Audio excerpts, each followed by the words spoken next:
So I want to go on to a local election that's of great importance, which is Montgomery County States Attorney John McCarthy has filed to run for his 5th term in office.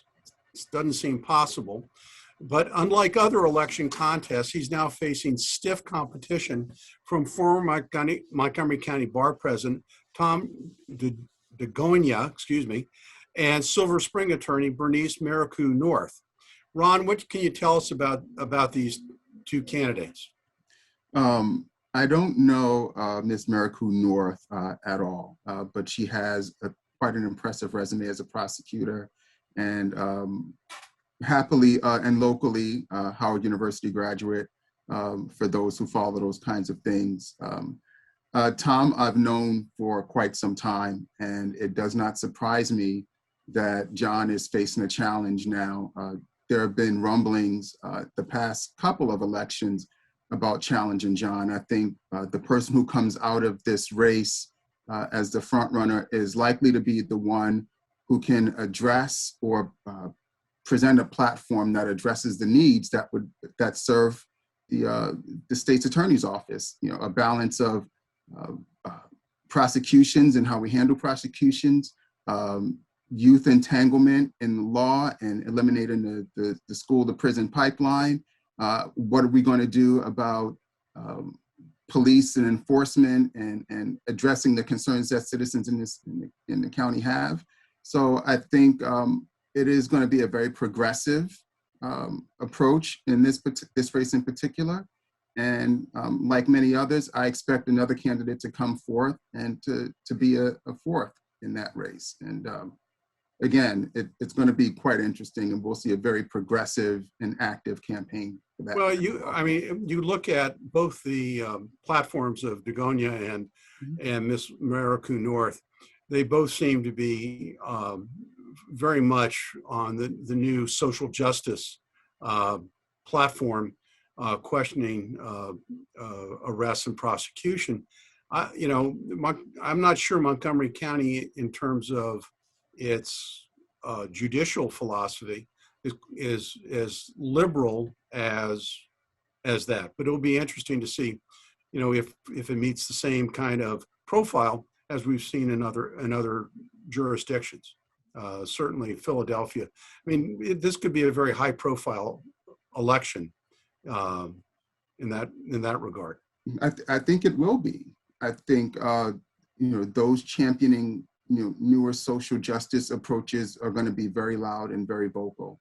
I think we're going to have to continue to address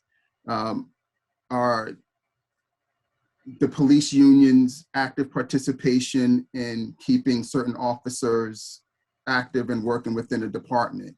So efforts that were made at the state level to address some of those concerns are going to further trickle down, and we're going to have to make some efforts to reconcile at the local level as well. So it's going to be fun. I mean, these races are always fun. You want to see who can strike the greater balance between serving the justice side and serving the people's side.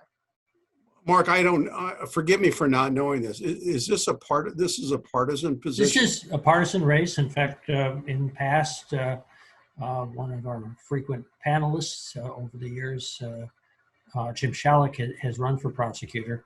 I will say, I mean, I think the race that's set up is John McCarthy is a more traditional prosecutor, and nationally, as you referenced, in a number of very large jurisdictions, such as Philadelphia, but also Baltimore City, there has been a concerted national effort, without getting into all the details, to elect prosecutors that have tried to do basically a 180.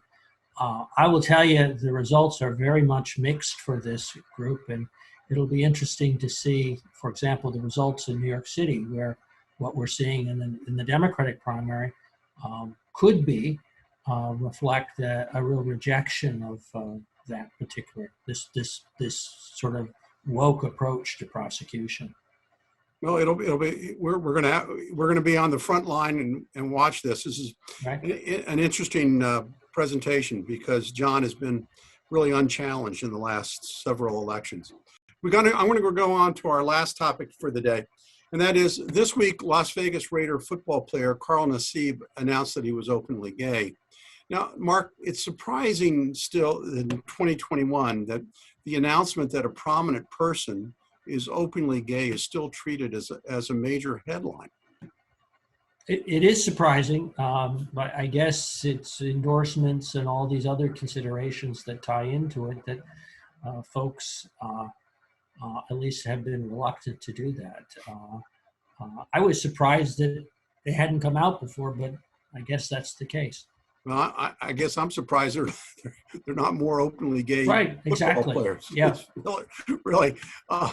Ron, one of my all-time favorite Washington football players was tight end Jerry Smith, whose homosexuality was learned only when he tragically died of AIDS in 1986.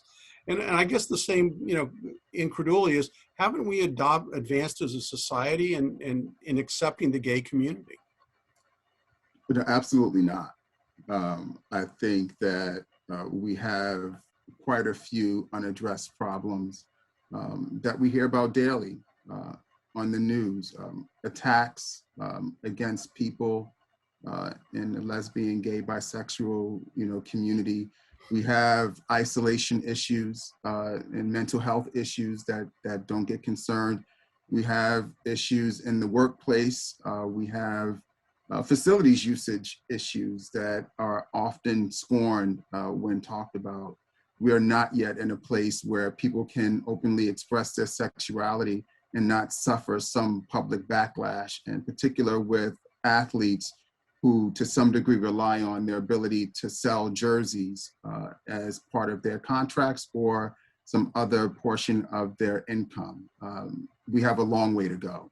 Well, but there was a run on Nassib's jersey when he came out and announced. There was a spike in sales. So, maybe we're looking at a situation where we're going to come to some kind of resolution. Anyway, I agree. Sports is a tough area when we're dealing with this topic.